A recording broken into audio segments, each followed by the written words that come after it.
castles. Citadels of world heritage.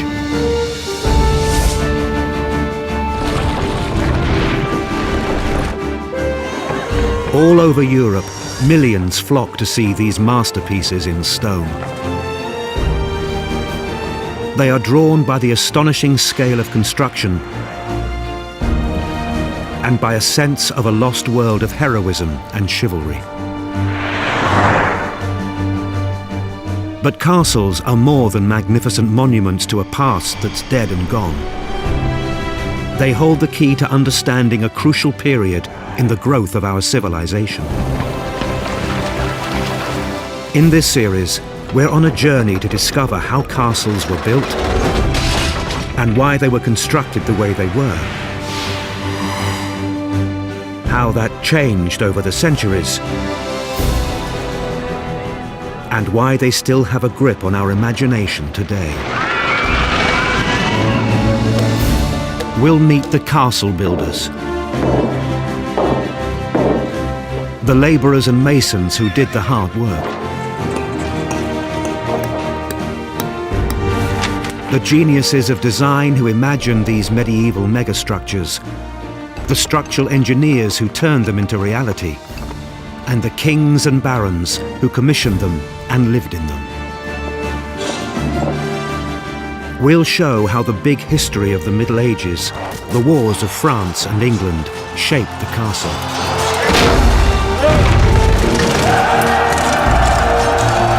And how, in 1,000 bloody sieges and battles, the castle changed the course of that history. If you want to understand how the modern world was constructed, you need to understand the castle builders.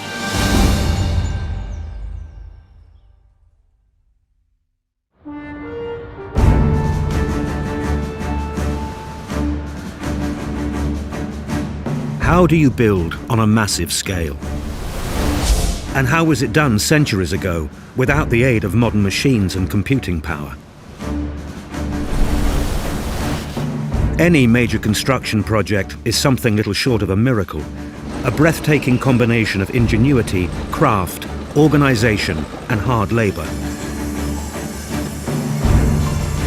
It takes determination, skill, planning, and lots of money. The same was true 1,000 years ago.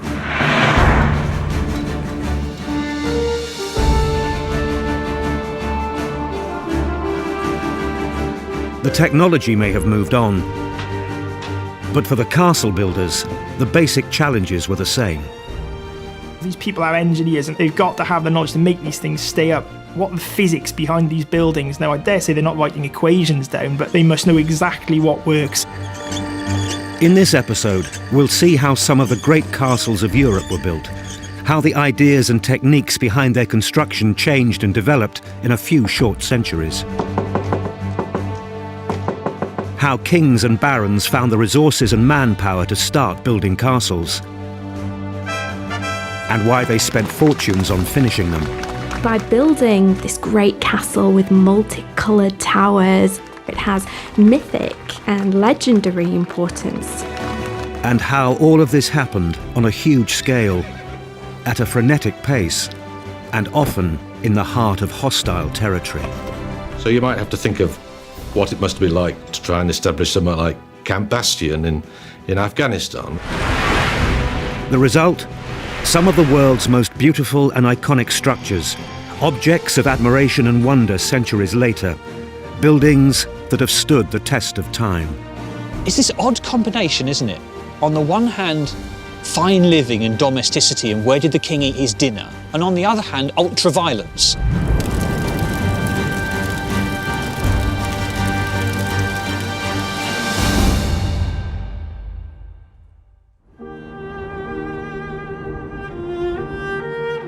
For millennia, humans have built in stone. And even before the Romans came, saw and conquered northern Europe, the stone ramparts of the hill fort gave shelter and comfort to 1,000 local tribes.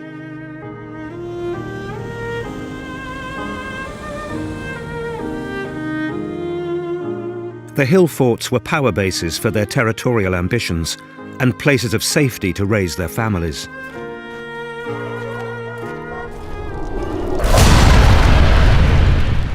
In a world of brutal raids and invasions, an impregnable defensive fortress has obvious advantages. That's why the Romans raised stone forts to protect their legions as they pushed the boundaries of their empire wider and wider. And why they built walls to define and defend the extremities of the world they conquered. But it wasn't until the 11th century that the European castle, as we now think of it, began to take shape. A castle's primarily to defend a lord or a noble or a king, his family and his household, and also to command the territory of which he's the owner. And in that way it differs from a fort or fortress, which is there to protect a company of soldiers. The earliest castles were built from earth and timber. A huge mound of soil, a motte, was built up with a wooden tower on top. The motte was surrounded by a bailey, a larger defensive enclosure protected by a ditch and an earthen rampart. The thing that is most difficult for people in the 21st century to grasp is that early castles, 99% of them, are made of wood. The thousands of castles that are put up over Western Europe in the Middle Ages are earth and timber. This is the site of one of the first timber castles built in Britain.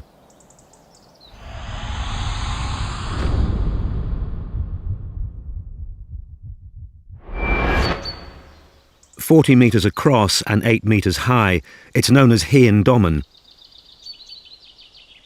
meaning in Welsh simply Old Mound. But that scarcely does justice to the qualities of the motte and bailey castles. They were much more sophisticated than they appear on the ground today. They would be elaborated with timber defences and contain significant timber buildings. They would look very sophisticated were we able to see them in their heyday. Hen Domen stands guard over a strategically important ford across the River Severn. It was built in 1070 by Roger, Earl of Shrewsbury. He named it Montgomery Castle, after his home in Normandy.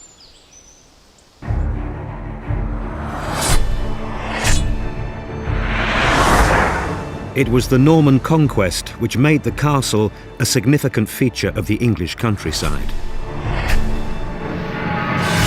England before 1066 was a land without castles. They have horses, but they don't ride them into battle, and nor do they have castles. And it's those two things in combination, cavalry forces, but most especially castles, that give the Normans the cutting edge, the advantage.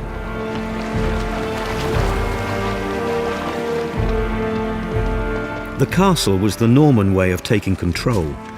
All over England, William the Conqueror's knights began to throw up hundreds of motte and bailey castles.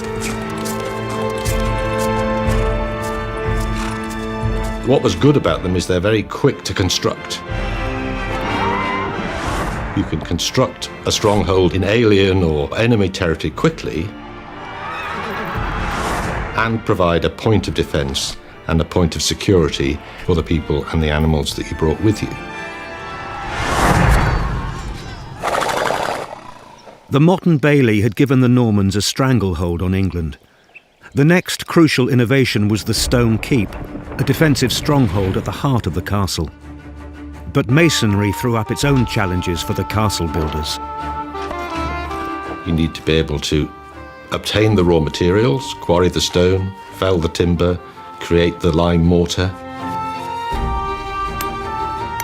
And then you needed craftsmen trained in putting all that together. When the Normans came to England, there wasn't a long tradition of masonry building, but there were churches, but most of the houses were built of timber and earth. So these skills had to be either brought over or developed.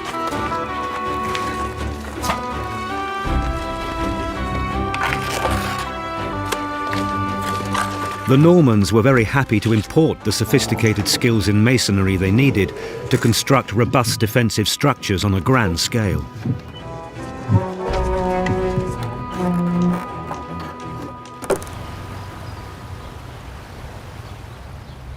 This is Rochester Castle in Kent, one of the earliest and best examples of the stone keep.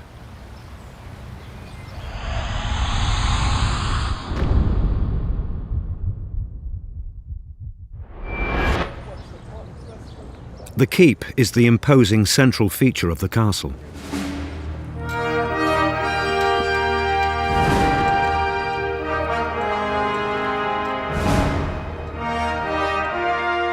It shelters a basement and 3 floors, as well as galleries and battlements. The grandest of the rooms were on the 2nd floor, with a mezzanine to give them extra height.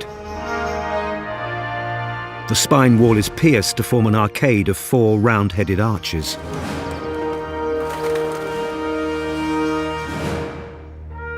The accommodation could be reached by spiral staircases in 2 opposite corners of the keep, and there were vaulted ceilings and fireplaces, and passageways to access the battlements.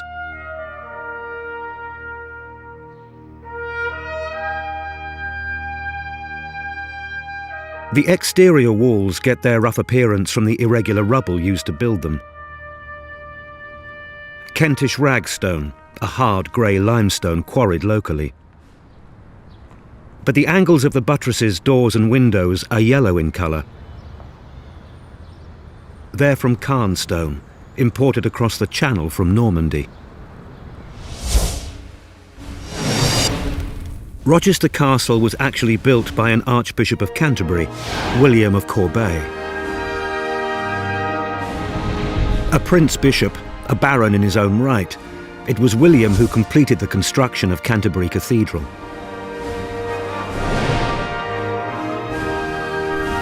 But he was also a castle builder. And if there was any doubt that the princes of the church were also keenly interested in temporal power, then Rochester Castle is the plainest possible statement of intent.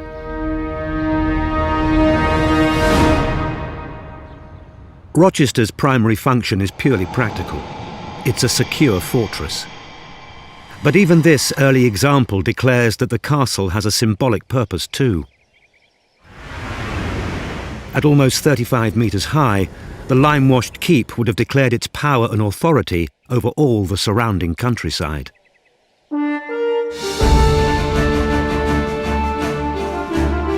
The interior of a castle, too, could be used to proclaim the might and glory of its builder. Not far from Rochester in Kent is the Great Tower of Dover Castle. It was the last of the great square keeps built in England after the Norman conquest. A royal palace of King Henry II, it's recently been restored to look as it might have done in the 1180s.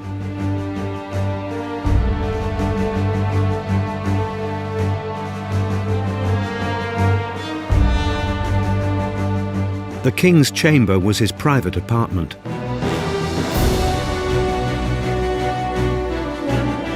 It was shared with servants and senior officials, and it was where the business of government was carried out. The King's Hall was a place of meeting and assembly, used for ceremonies and feasts. It proclaimed that if the king was on his throne, all was right with the world. An army of servants in the kitchen below would have kept the king and his guests well fed. The entertainment was certainly lavish. But the spaciousness and grandeur of the living quarters shouldn't blind us to the fact that Dover was a castle that needed defending strongly. Known as the Key to England, it was attacked by French armies and rebellious barons. A military stronghold and an official residence, Dover accommodates both functions of a castle with a grace that belies how difficult it is to integrate the two. It's this odd combination, isn't it? On the one hand, fine living and domesticity and where did the king eat his dinner? And on the other hand, ultra-violence. You know, you've got boiling oil and catapults and sieges. If you combine a fortress and a stately home, it's a very difficult proposition. Because, you know, if you want a fortress, you've got to have thick walls and small windows and keep people out. And if you want a stately home, you've got to have lots of light and luxury and big windows. And so it's a very difficult balancing act, creating a building that is at the same time homely and warlike.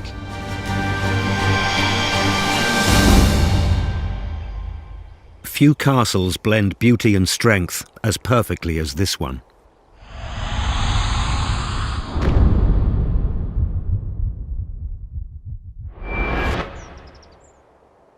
Château Gaillard was built here in the valley of the Seine in Normandy by one of the great kings of European history.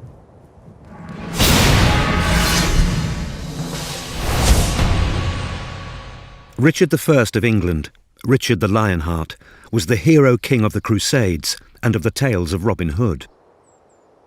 The son of Henry II who built Dover, Richard inherited the title of Duke of Normandy from his father. He was determined to assert his authority against the King of France, to secure his territories and his lines of communication. Il construit ce château pour défendre la Normandie des incursions françaises, puisque le roi français essaye de prendre le duché de Normandie pour lui. Et à cet endroit-là particulièrement, puisque le territoire d'Andely permet de bloquer 2 voies d'entrée dans la Normandie, la voie terrestre et la voie fluviale, surtout par rapport à la Seine.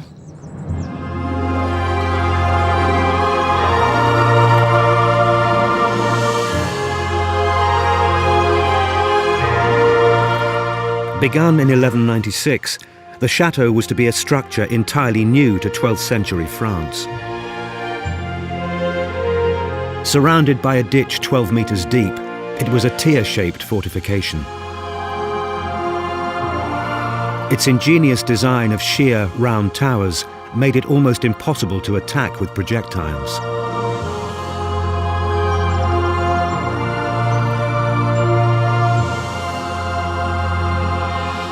Urged on by Richard himself, an army of labourers worked tirelessly, putting in 2.5 million shifts of work, racing against time, weather, and the imminent attack of the French.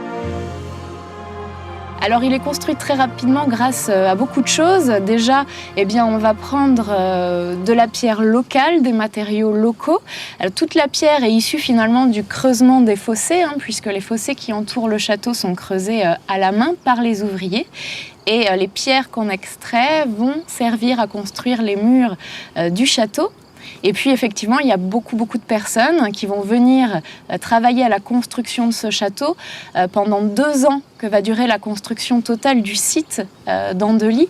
Il va y avoir 6000 ouvriers au total et environ 2500 ouvriers tous les jours à la construction du château Gaillard. To ensure a supply of water for the castle, 2 wells were dug down to the river level, 100 meters below.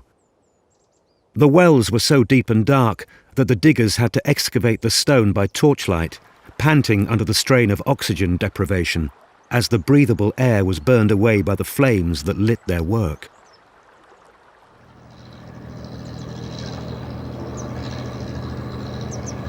Richard's budget stretched to 12.7 million ducats, many hundreds of millions today, and a huge percentage of a medieval economy.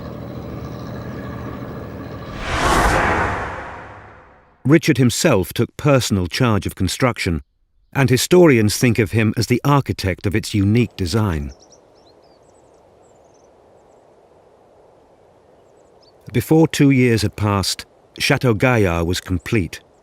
The king could glory in a prodigious achievement.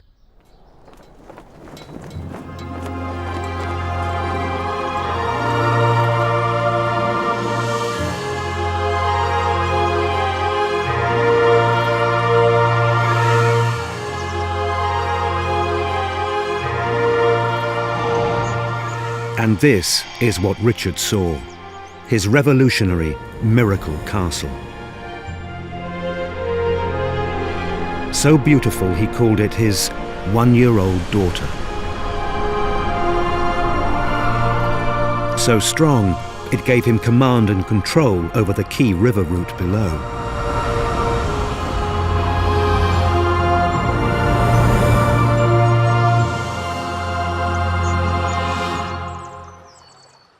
Visionary determination was one thing, but castles could not be built without the craft skills of masters and masons. And to appreciate their work properly, it's time to move to another theatre of conflict. The kings of England also faced a challenge on their western flank from the rebellious Welsh. The castle was central to the power struggle which ensued.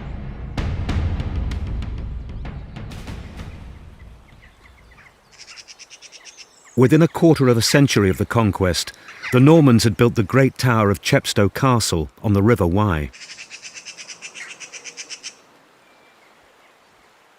They now controlled the gateway to South Wales. Soon, the Normans had forced their way along the southern Welsh coast, and everywhere they went, they built castles. From Cardiff to Kidwelly, and as far west as Pembroke. The castles gave the Normans control of the coastal strip, the so-called Welsh Marches. Wales was to become a country with more castles per square mile than any other. But the border between these marches and the native-held uplands of Wales proper was contested territory. Wales was a very different prospect from the Anglo-Saxon lands that the Normans had conquered so rapidly. It would take the Normans 200 years to subdue the Welsh. The mountainous terrain was ideal for guerrilla-style resistance. And unlike England, Wales was divided into many competing kingdoms. Defeating one Welsh leader was no guarantee that any of the others would fall into line. Young warlords like the Lord Rhys play the Normans at their own game. By using cavalry and building stone castles of their own, right across southwest Wales. The Lord Rhys claws back power from the Norman marcher lords.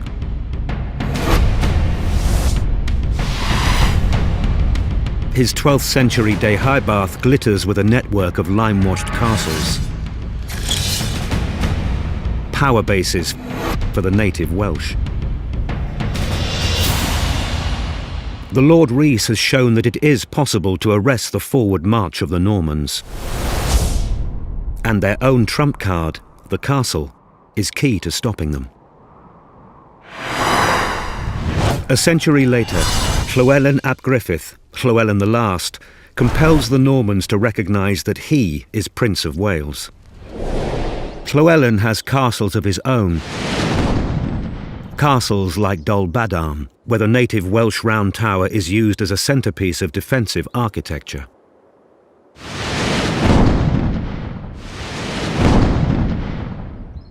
Llywelyn is strong in his mountain fastnesses.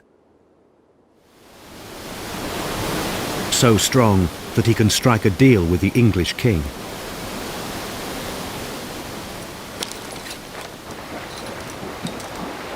On the 29th of September 1267, Llywelyn meets Henry III at a ford on the border between England and Wales.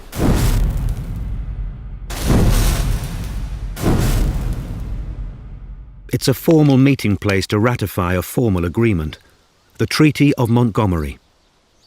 It grants Llywelyn power and authority over Wales. Providing he pays homage to the English king, Llywelyn is free to extend his rule.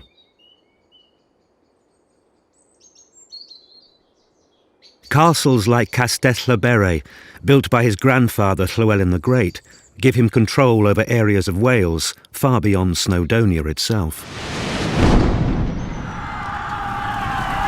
From his strongholds in Gwynedd, Llywelyn raids Norman territory in the south.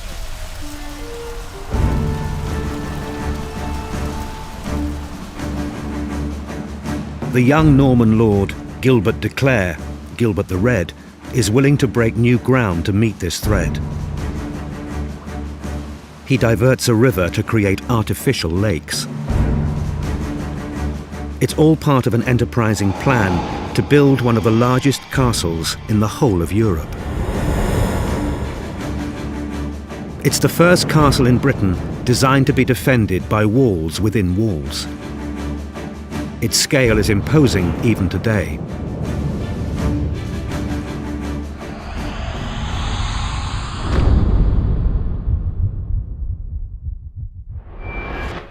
He didn't choose to build Caerphilly on top of a hill or on a mountain. He didn't choose a naturally defendable position. He wanted to lay out a new form of elaborate castle in which there were multiple layers of defence. Every time he passed an obstacle, he faced another obstacle. So you go through one gatehouse and be faced with another gatehouse. You'd cross one drawbridge and be faced with a portcullis and a pair of doors. And each time you approached one of these structures, you were under fire from the adjacent towers and curtain walls. And then he wanted to surround that with areas of water that could keep potential attackers and their siege engines away.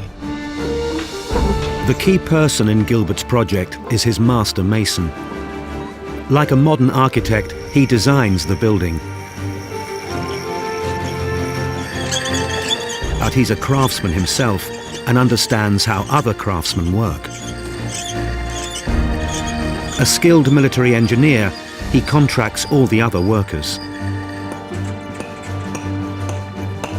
Next to the master mason, the principal workers are the freemasons, expert stone cutters and sculptors. They're working at the sharp end of the logistical challenge. Every single stone there has been hacked out by hand from a quarry, pre-mechanised age, so all done manually with hand tools, and then transported in some cases over ridiculous distances.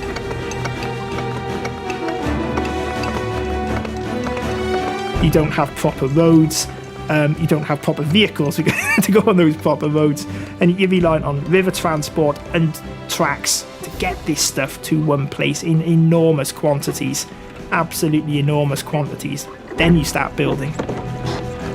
The castle builders are engaged in a massive project, which makes the minutiae of their work even more impressive to the trained eye. And it's just that meticulous detail and the thousands and thousands, again, probably hundreds of thousands of hours that have been expended just creating those fine details. The door edges, the window frames, the archways. The devil is in the detail. But as the walls rise higher, someone needs to keep an eye on the big picture and to solve the major architectural problems which the site throws up. We have these huge spur buttresses which merge with the walls to either side, them all built out of single pieces of graduating size.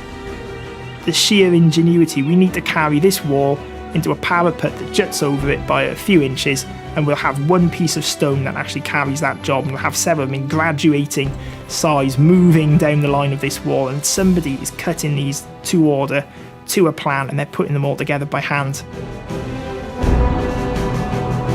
You've got to have the masons with the capability of doing that work, and also somebody actually capable of designing this thing and giving them effectively what you call a spec in modern days.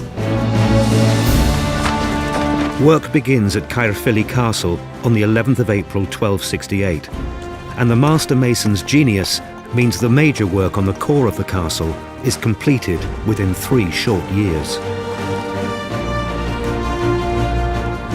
Gilbert's workers have earned their payday. Their astonishing achievement will stand for centuries. It's a tribute to their physical and intellectual prowess. They've got to have the knowledge to make these things stay up. What the physics behind these buildings? Now, I dare say they're not writing equations down, but they must have plans. They must know exactly what works, so they've been brought in, whoever Gilbert's architect and engineers were, brought in for that purpose because they've achieved the same elsewhere. Caerphilly reasserts Norman control over lowland Wales. But it's not the end of this power struggle.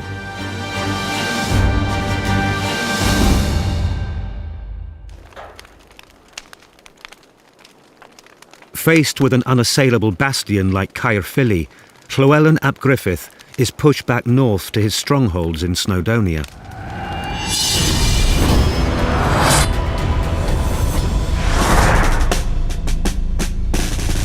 There's a new English king, Edward I, Edward Longshanks. Edward begins to build castles of his own around the coasts of northern Wales. He's a vigorous king and in a hurry to impose his rule over all of Britain. When Llywelyn refuses to pay homage, Edward sends in the troops. And there's worse to come. In 1282, Llywelyn's wife Eleanor dies in childbirth, leaving him with no male heir. With little left to lose, Llywelyn decides to join his brother in a desperate uprising against the English. A month later, Wales will have lost its leader.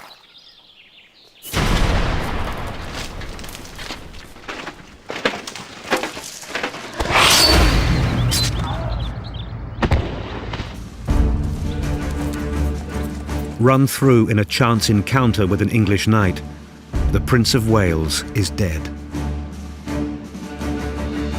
Edward decides to press home his advantage. The upshot? The completion of Edward's so-called Ring of Iron around North Wales.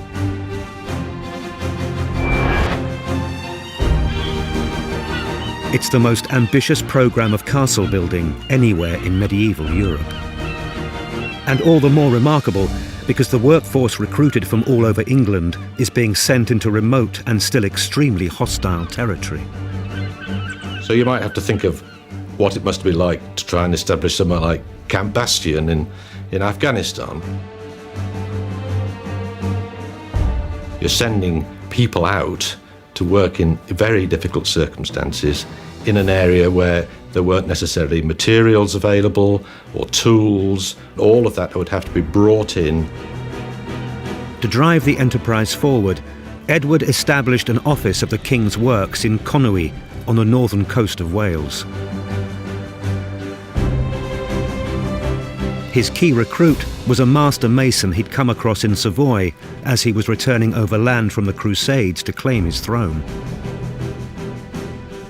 James of St George became master of the King's Works in Wales. His distinctive signature is to be found in detail after architectural detail in all of Edward's great Welsh castles. Some key talents coalesced around Master James. There was his ingeniator, his military engineer, Bertrand de Soltu, his principal carpenter, Philip Center, and Stephen the painter, his chief decorative artist. The locations identified for the castles had one thing in common: they could be supplied directly from the sea. If the rebellious Welsh blockaded them by land, Edward could ship in men and supplies to lift the siege. There was Conwy itself, and further west, Caernarfon. And finally, designed as a perfect set of concentric defences, Beaumaris on Anglesey was the last to be built. Work had begun at Harlech in April 1283. Its massive Barbican towers and fortified path, the way to the sea below, made Harlech a definitive statement of medieval engineering. Today, Harlech is landlocked, looking out over land reclaimed from the sea. Back then, it stood directly above the shoreline. They've picked the site, haven't they? You can see it, and as with all of Edward's castles, really, they're very visible in one way or another. They must have been absolutely shocking things to behold for the local population. If you see the sea and the various major river channels as the highways of the age, these things were very, very visible. You would pass them as you headed along the coast or as you headed up waterways inland. So you always have to remember that you've got water at the base of the rock that it's on. They really send a message across that this is it, we're here and we're not moving anywhere. The raw materials to build Harlech came from far and wide. Stone from Caernarfon, lime from Anglesey, timber from Flint, lead from Bristol, and iron from the English Midlands. And the scale of the work was a wonder to behold. There were 950 men at the height of the building season involved in that one castle. gives you some idea of the sort of logistics necessary to bring those people there, to feed them, to house them, to provide them with tools, materials and equipment to enable them to build these buildings at considerable speed and under the eyes of a recently conquered people. The castle building can't start or finish without the work of the carpenters. The timbers, you probably deforested an entire region and further afield just providing yourself with timber for, flooring, scaffolding. I mean, the scaffolding must have been a thing in itself. You're talking hundreds and hundreds, thousands of metres of timber stacked up the sides of buildings, going around corners, just to put this great structure in place. Roofing, flooring, bridges, windows. Temporary structures alone must have, could probably build a small village or a small town with them. Fitting out a multi-storey tower was a major project in itself.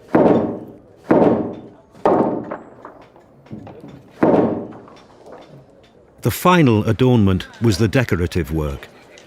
Artists used stencils and pouncing, a technique of pricking a pattern in paper, and then forcing powder through the holes to leave an outline on the working surface below.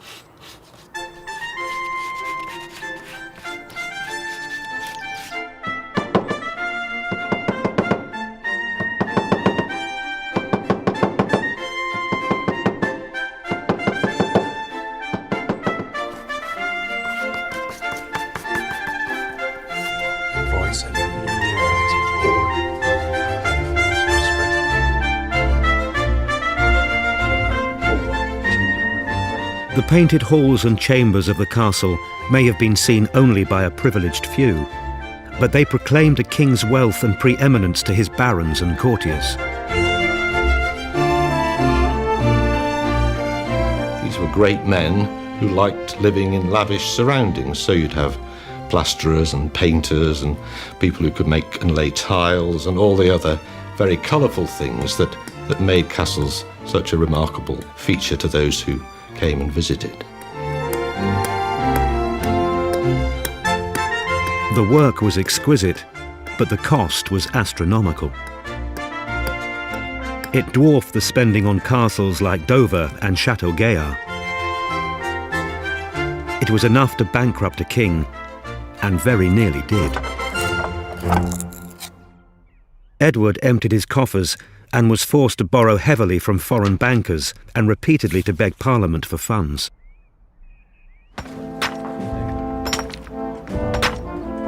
As rivers of pennies flowed into Wales to pay the workforce on these vast projects, the king demanded meticulous records of every item of expenditure. The thing that always strikes me is just the sheer opulence, the sheer cost, almost obscene wealth that's gone into building these things. The spend is out of all proportion, really, to almost anything else that's being built at the time. Struggling to keep within his budget, Master James faced dilemmas familiar to anyone who's ever engaged a builder.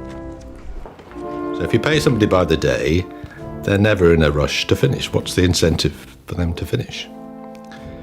If you pay them by the piece or by the task, you've got to have people working for you who can certify what they've done. So you're having to pay somebody else to measure what they've done. And if you pay someone a fixed sum contract, you spend all your time arguing over changes, additions, and details. So you spend all your time arguing over the price. And so whichever way you choose, and whenever you've done this in the past or today, those are the choices that you face, and no method is necessarily better than the other, but you have to apply them in different circumstances.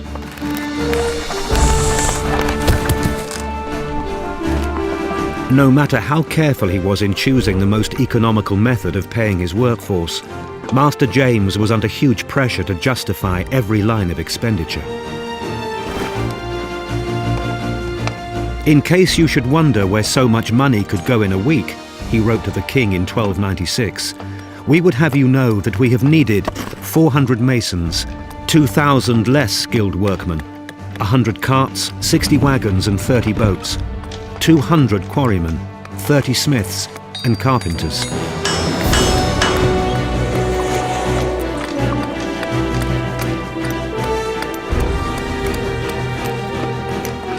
Edward could be the sternest of taskmasters. But the end result of all this labour pleased him.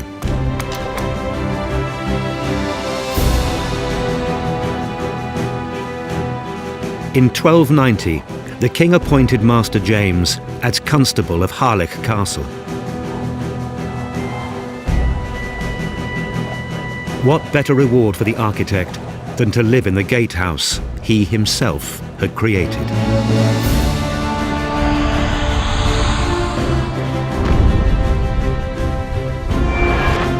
The jewel amongst Edward's North Wales castles, and by today the most famous, is Caernarvon. One glance at Caernarvon and you see that it's different. It was clearly designed to be different from the start. It doesn't have round towers, it has these sort of strange polygonal towers. The stonework is beautifully cut, it has these striped bands of stone, so it looks different from the start. And it was apparent that it was designed to be not just a castle, but a palace. A symbolic presence, if you like, of royal authority in Gwynedd. In building Caernarvon Castle, Edward made a very deliberate attempt to conjure up the town's classical legacy as the home to a Roman legion 1,000 years before. He builds it in a location where it has mythic and legendary importance. Caernarvon has legendary stories linked with the Emperor Constantine's father. His body was apparently found at Caernarvon and reinterred there under Edward I's orders. So by building this castle, which taps into the mythological stories about this great castle with multicoloured towers located on the mouth of a river, that positioning of Caernarvon aligns Edward with that whole mythological past, as well as his political reality in the present. If proof was ever needed of how significant Caernarvon was for Edward I of England, we need look no further than the birth of his son and heir there in 1284. The story of his birth is one of these incidents from history where fact meets legend and myth. This idea of Edward sending his, what would have been heavily pregnant wife, Eleanor, across what would have been very difficult country in order for this birth to take place symbolically in Caernarvon. This poor woman, heavily pregnant, being sent overland, to get to this castle, and when she arrives there, she finds, of course, a building site. They only started building the castle a year previously, so clearly it's nothing like the castle we see today. In legend at least, his son's birth in this castle gave Edward the opportunity for a flamboyant piece of political theatre. The story goes that the king had heard that the Welsh aristocracy who'd survived his wars was still hankering after a new Prince of Wales to lead them. The Welsh lords said that they would only accept a countryman, someone from their own land. So Edward said, I offer you my new son. He is born here in Wales and he speaks not a word of English. The tradition of the English monarch's eldest son being known as Prince of Wales continues to this day. Here at Caernarvon in 1969, Prince Charles became the latest to be invested with the title. I, Charles, Prince of Wales, do become your liege man of life and limb. One of our most popular pieces of film, which we have on the site, is actually the film of the 1969 investiture of Prince Charles, and particularly popular with audiences from America. I must say they do like to see that and to walk where the Queen walked. And the thing I find interesting when I see it, knowing the site as I do, is the amount of work they must have done to put in all of the seating and other arrangements to sort of get everybody into the castle for that spectacular event seen around the world. Almost 750 years after it was built, Edward's castle has lost none of its power to impress visitors from afar. And it still divides opinion amongst the local Welsh population, which it was designed to dominate. Well, of course, as an architect, I have to say that it's, that yes, I mean, it's a World Heritage Site and it's a magnificent building, but some people won't actually put a foot over the threshold here because it is still a sign of oppression. Like it or not, Wales is recognised the world over as a land of castles. And there's no denying Caernarfon's place in that long history. The heartening thing for me now is that if you look at Caernarfon, Caernarfon now has become a community which is Welsh-speaking, which is vibrant. And it could almost be argued that we've almost taken over that symbol of oppression. Caernarfon, fit for a king. But like every castle, the people are part of its story too. The glories of medieval castles, their beauty and their opulence, burnish the status and mystique of royalty.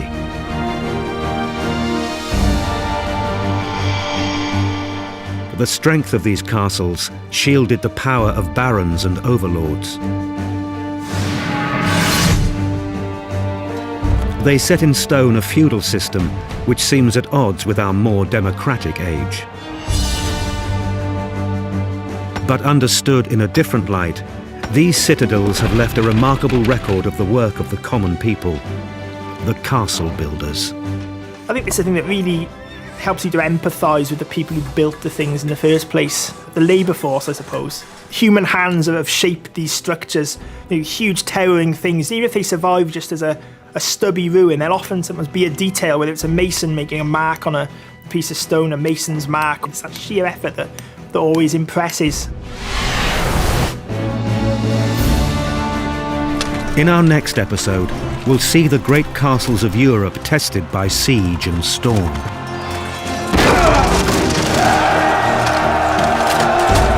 Can the work of the castle builders withstand the onslaught it faces from the force of arms?